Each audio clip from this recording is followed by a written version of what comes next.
Sure. U.S. foreign policy, invading and destroying innocent lives around the globe, is setting people off. They're making them mad about the United States government, maybe mad about the people in the United States. And so therefore, there needs to be some sort of, in your mind, there ought to be some sort of restrictions at the border? No. Okay.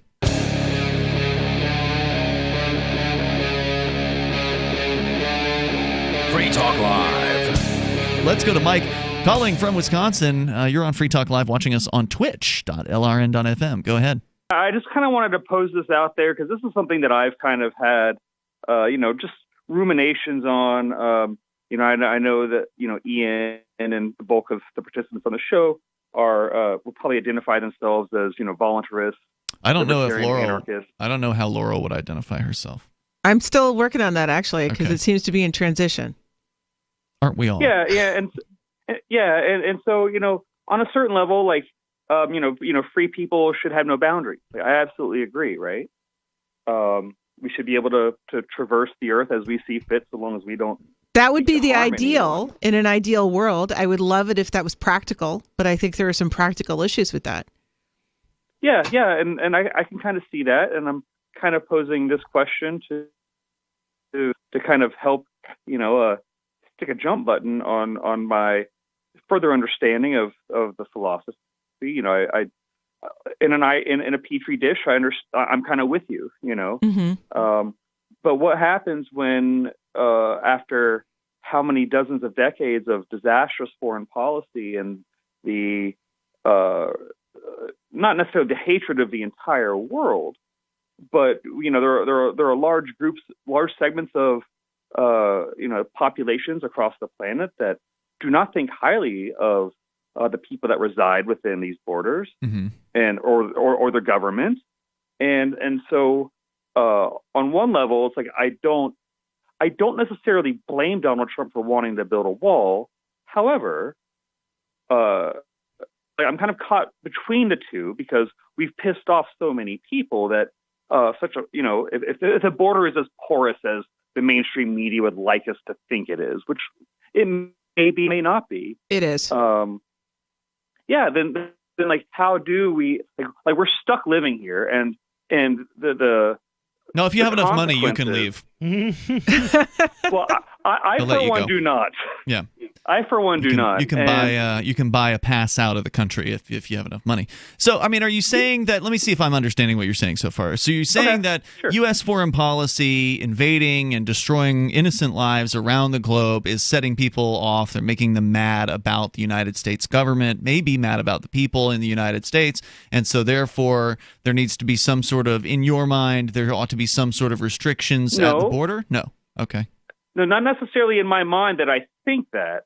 However, I mean, terrorism is a tool of the desperate. Mm-hmm. That's how they. It's also the tool of the government. Absolutely, and absolutely. Okay. And we also know there are false flag events and all this kind of stuff. Mm-hmm. So if we're also for people that can't afford to buy citizenship to another country.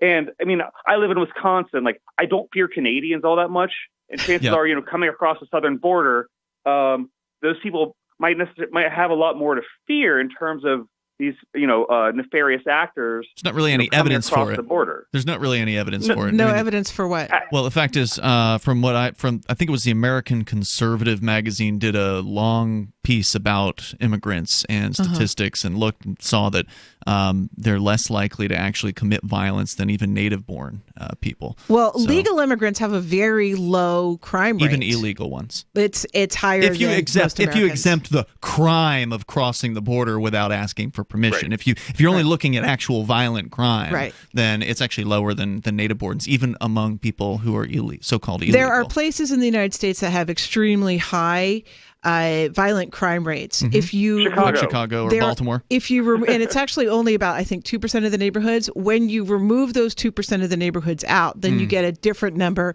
for the crime rate for the rest of the United States, and that is lower than for illegal aliens. That would.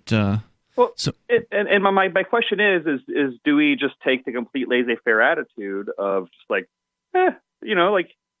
what's going to happen is going to happen, or should there be some measure of support for those that are kind of stuck within these kind of porous borders. So when you say support, what do you? I want to find out more about what you mean. Hang on, Mike, because I'm still not real sure of what the question is or what it is that you're trying to say. So now, Mike, you said you're listening over your phone tonight.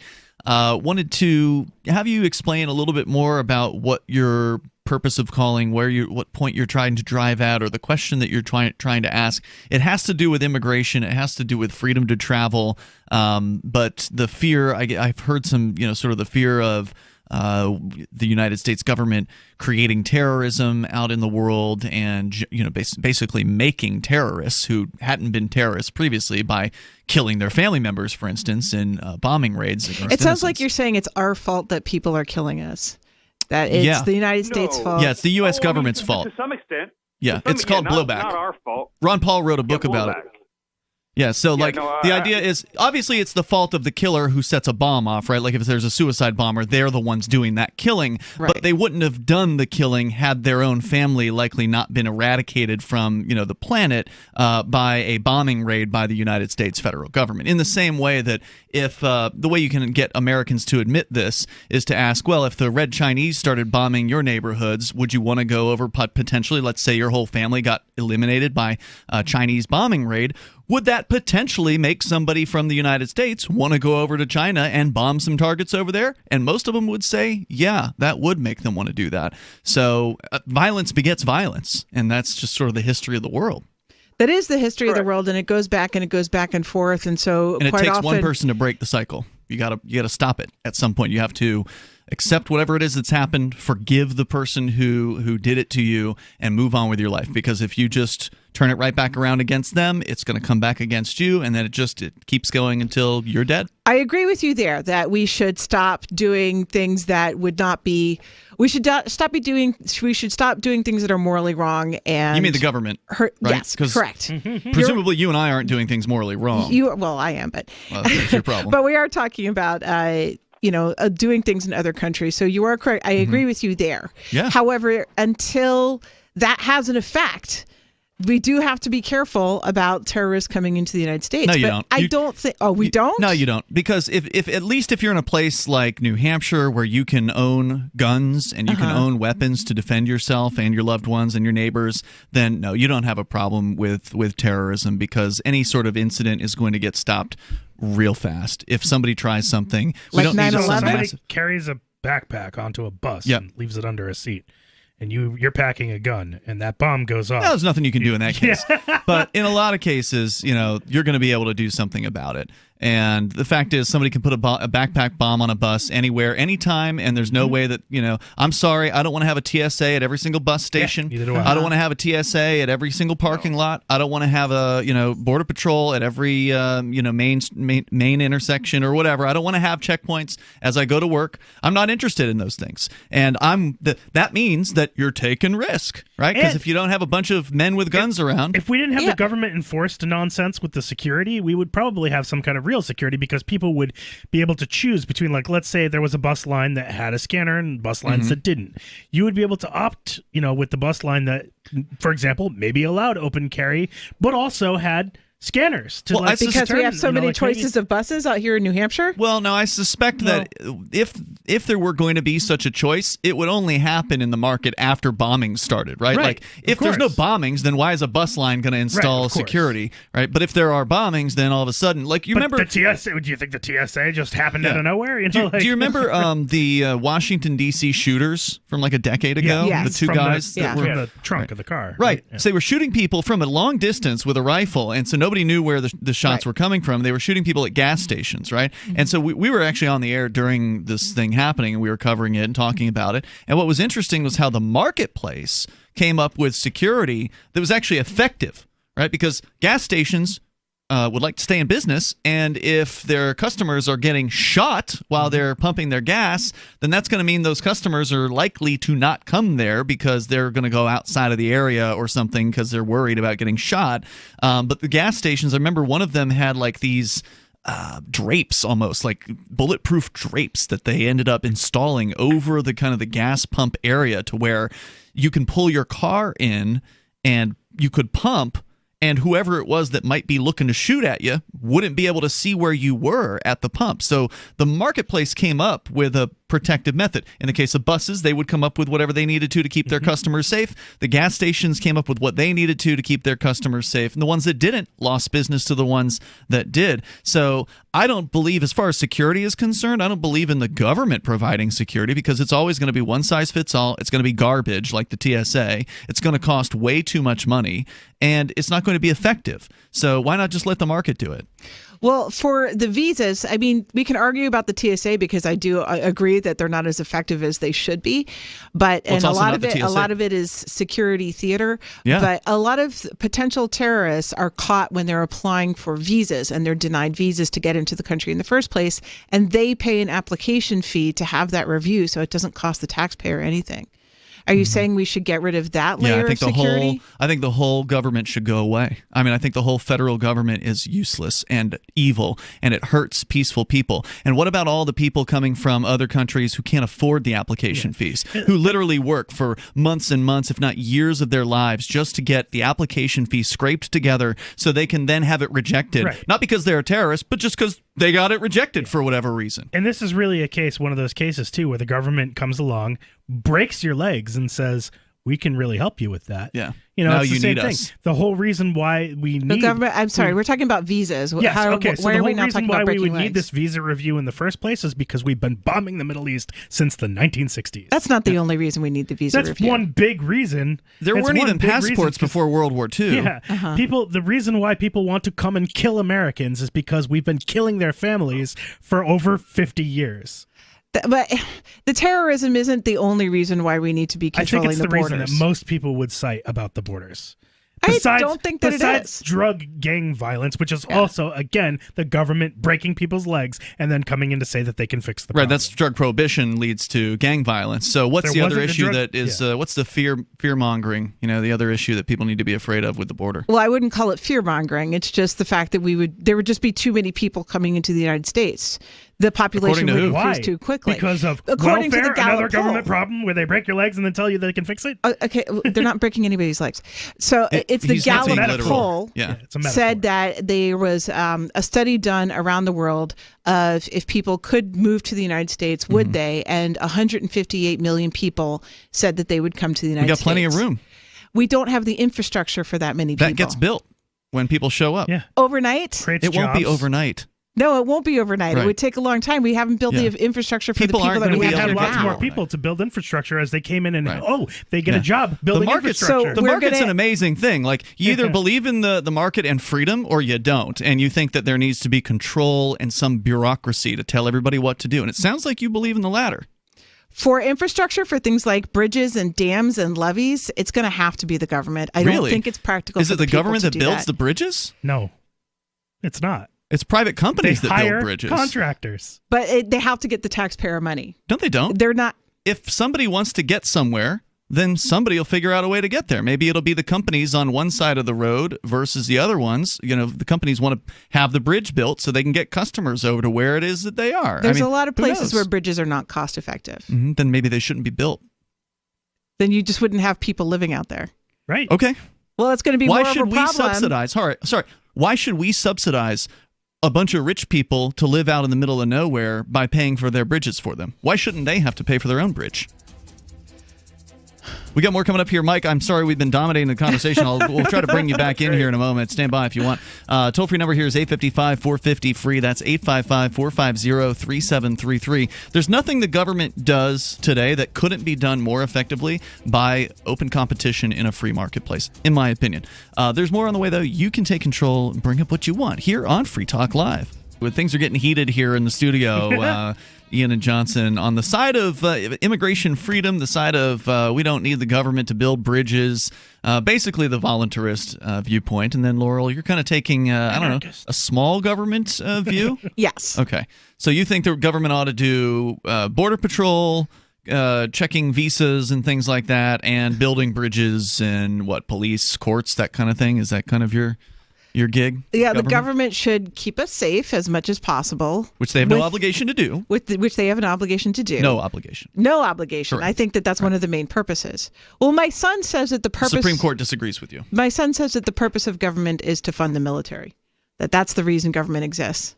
But anyway, I think, in my opinion, that the government should do as little as possible, but I do think that we need it, and infrastructure is one of the things that I think we need it for. Those things go hand in hand, that infrastructure and that military thing, because most people think that you have an obligation as a citizen to pay for those things to get built, right? Like the services, the infrastructure, those things, in order to have the government protect you. But the Supreme Court has stated that the government has neither the obligation to build those things nor the obligation to protect you. The government just exists to take your money. That's all they do, and that's the only thing that they're obligated to do is to steal from you.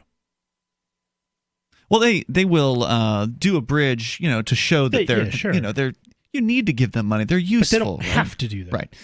They don't have to protect you if you're being attacked or murdered or whatever. The police don't show up. You can't sue them. There's no obligation for them to protect you. You're familiar with those Supreme Court decisions, right? No, actually I'm not. No, I got a C in common law, constitutional law. Check out Google the terms "no obligation to protect," and you'll come up with Warren versus District of Columbia and multiple other cases. It's not just one case that's been done on a multitude of occasions at various different levels, including the Supreme Court, where they basically have ruled very crystal clear that we have no obligation to protect you at all. The only time the government has an obligation to protect you is when you are its ward.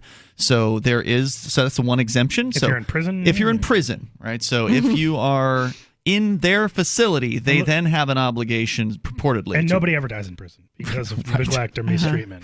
They do such a great job. Let's go back to Mike in Wisconsin. So, Mike, you've heard kind of two different sides here on this issue. Right. Are you finding yourself more aligning with Laurel, with this central state that purportedly is going to be small, but states don't tend to stay small in our experience, or the other side of let's let the market take care of it, just sort of this generic answer that us libertarians tend to use? Let the market take care of it. What do you think, Mike? I'm starting to become more convinced that we should just relocate all the prisons to make the border wall. Wait, you mean funny. Build it with prison labor? No, just build it with just prison. have it be a long prison. Just have a whole prison along the entire border. I love it. Yikes! Because then they'll ask something because they're otherwise then then the prisons would be able to get their drugs a lot easier. That's true. That's true. Well, I mean, it's not like they're having a difficult time as is getting their drugs. Yeah. But I call this in as a basic thought experiment because I do tend to side with you and Johnson on this issue, but I also know that like when you look at Europe, like we've turned Syria into a crater, and look at the results of what they're having to deal with over in Europe with the refugee crisis and just the spike in violent crime, and I've caught myself kind of looking at both, going like, I mean, obviously the bulk of the crime. Oh wait, you mean Europe where you're not allowed to defend yourself? That place can't have a gun too. Absolutely, absolutely. They're like, these are all important things to discuss. But it's just it's like after I read about this spike in violent crime now, and again, granted, like if we wanted to end a lot of the southern border violence, we would just end the war on drugs. Period. Done. And most of it would be gone, and then we'd have overnight. Then we could focus on and then we could focus on more important things, which would be like malicious actors trying to permeate over the border. But right now, it's all such a nasty conflagration of both of them that you can't quite tell. And I call this in as kind of a thought experiment just to get you all talking and get just to kind of hear people's thoughts on it. And well, you called on the right night. I also think that if there are a massive influx of people, that you can't be sure that they're all going to be libertarians, and they're more likely to vote against you. And I think that's something that should be considered. Well, and that's like when the whole caravan was kind of marching through Central America.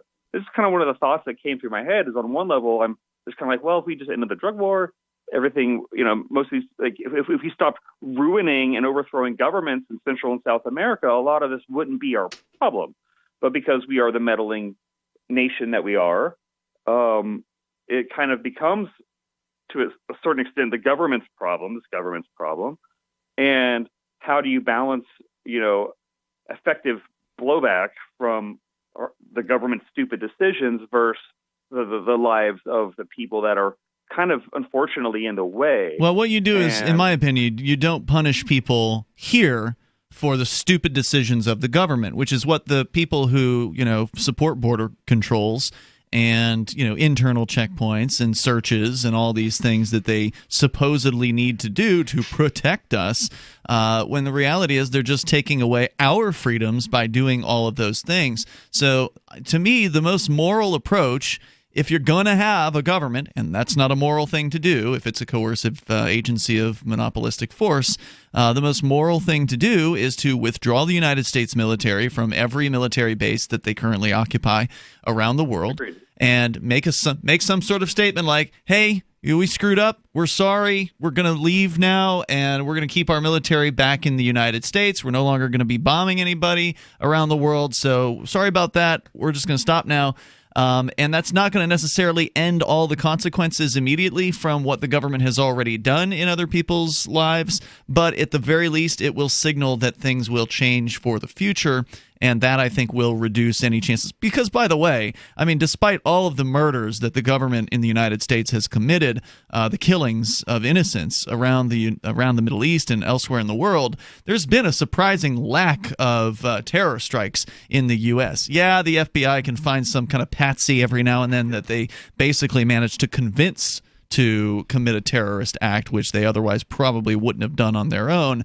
But actual, real, legitimate terror attacks in the United States, there's surprisingly few of them, considering the amount of just carnage that the U.S. federal government has implemented around the globe. So I would say end the military occupation, go ahead and end the war on drugs while you're at it for good measure, and then you're basically going to solve two major problems with threats of violence and terror against Americans overnight. I'm with you on those welfare things. Programs?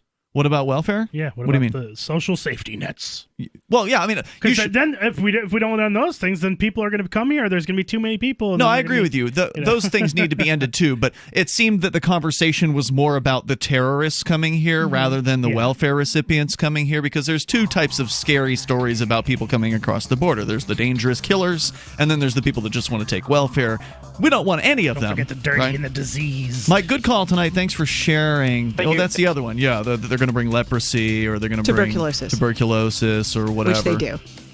Yes, again, still not worried. Not an excuse to create a big government bureaucracy and infringe upon people's freedoms. Let the market handle it. But let's go to Gene, the Christian anarchist. He's calling from Tennessee on our Discord lines. Go ahead, Gene. Hello, y'all. Hey. And I was going to call and talk about the 60s, but since Laurel decided that she supports the state in the way that she said, that the biggest concern being terrorism, That's not my biggest concern. Well, a big concern is terrorism. Okay. A major concern, and I wanted to pipe in on that. All right, go ahead. I have, for over 20 years now, I've been telling people there are no terrorists in this country. Because believe it or not, 20 years ago, they were saying the same darn thing. Oh, terrorism, terrorism, terrorism. Yep. And they were all concerned about terrorism. And I called the talk show 20 years ago. Marty had to get the DeLorean up to 88 miles per hour before, the terrorists shot Doc in the van. Well, 20 years ago, 9/11 was 18 years ago. Yeah, almost 20 Didn't years. even happen yet.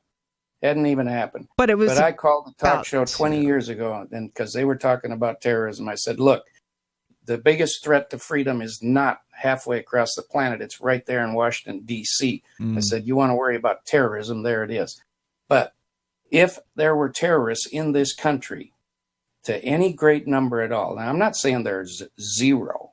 There might be a couple here. You mean and there, except for the government, right? You're talking about terrorists who aren't the government. Right. Okay. Other than the terrorist government. Right. If there were any terrorists, most of them don't have the means. And any successful terrorism requires two things. It requires the means and it requires the desire. Now, a lot of people have zero means and a lot of desire.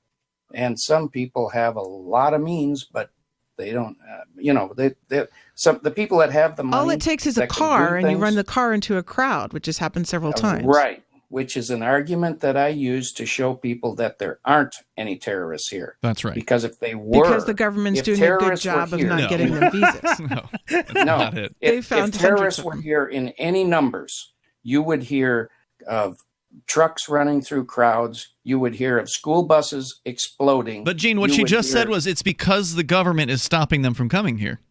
Did you hear that? Well, she can make that conclusion if she wants, but the borders are wide open. The same person who said earlier in this show that the border is highly porous has also said that they're doing a great job stopping criminals who don't care about submitting visas. I don't think that most of them are trying to come through Mexico, although some of them have been caught doing it that way. Because they're too stupid? If it's that easy, why not? Yeah, why would you sign up for a visa? You can't have it both ways. I mean, there are no terrorists in this country because there are no attacks happening. Right. And the borders are porous, so therefore the government is not saving you. Well, there was the Boston bombing. It's been a while, but there was that one. It's been a while. And most of the time when the government says that they have saved us from some horrible terrorist attack that they managed to stop, usually it's some mentally challenged individuals who had zero means, but they were angry at everybody. So the government, the FBI comes in there and they work these guys up into a big old lather, and then they give them a truck with fake bombs in it, and they say, drive it over there and push this button, and then they rush in and rescue everybody from the fake bombs that the FBI provided. Right. They rescue everyone from the terrorists they created. Also, the Tsarnaev brothers didn't cross the Tsarnaev brothers from the Boston Marathon bombings didn't cross any borders because they were United States citizens. Were they? Yeah. Okay. I thought they were immigrants. They were immigrants, but they immigrated as young children. I see. But your risk of ever being hurt by a terrorist is close to zero. Your risk to being hurt by the government is 100 times greater. In fact, I would say 10,000 times greater than being hurt by a terrorist. I totally agree, which is why Laurel's solution of having the government, exist to control these things puts us all in greater danger because they're the ones who are destroying freedom. They're the ones who are putting innocent people behind bars, and they're much more concerning. I do agree that there is a danger. I acknowledge this, that the government uses this security threat to infringe too far on people's rights, and I think that happened in the Bush administration and has been continuing on till today. So I do agree with you there. The government does nothing well, and there was a call a few months back where an old lady had called in supporting her government, and Ian had me come on, and I put one question to her, and I said, tell me one program that the government does well. And she couldn't do it. And I asked that question to a lot of people. I think the post office has done really well. And they're losing money. Hand over fist, they're losing billions of dollars. Are they? I thought they're they even were self-funded. quasi-private. All right, I'm going to check that one out. No, they're not self-funded. They are partially self-funded. The government continues to shore up their retirement funds, for instance. That's one of the things that they do. And they have to go to the government every time they want to change their business model. So the Postal Service isn't as independent as they want you to believe, right? They want you to think they're like some private agency. But the reality is if they want to stop delivering mail, say 2 days a week or 3 days a week or something like that, or they want to raise rates, or they want to do whatever it is they want to do to change how they do business, they pretty much have to go to Congress to get it approved first. Yeah, but the fact of the matter is if I send a letter someplace, it's really cheap for me to send it. It's cheaper than any of the courier services. And it gets there pretty quickly. The only time I'm going to have to use Spooner tried to compete with the post office, and they made it illegal for him to do so. Yeah, that's absolutely true. They actually outlawed. It's still illegal to deliver mail for less than $1, so nobody could compete with them even if they wanted to. And again, they're losing. Go look it up. It's billions of dollars every single year. More coming up here in moments. This is Free Talk Live. Free Talk Live, 7 nights a week from 7 to 10 Eastern, live on the Liberty Radio Network at LRN.FM.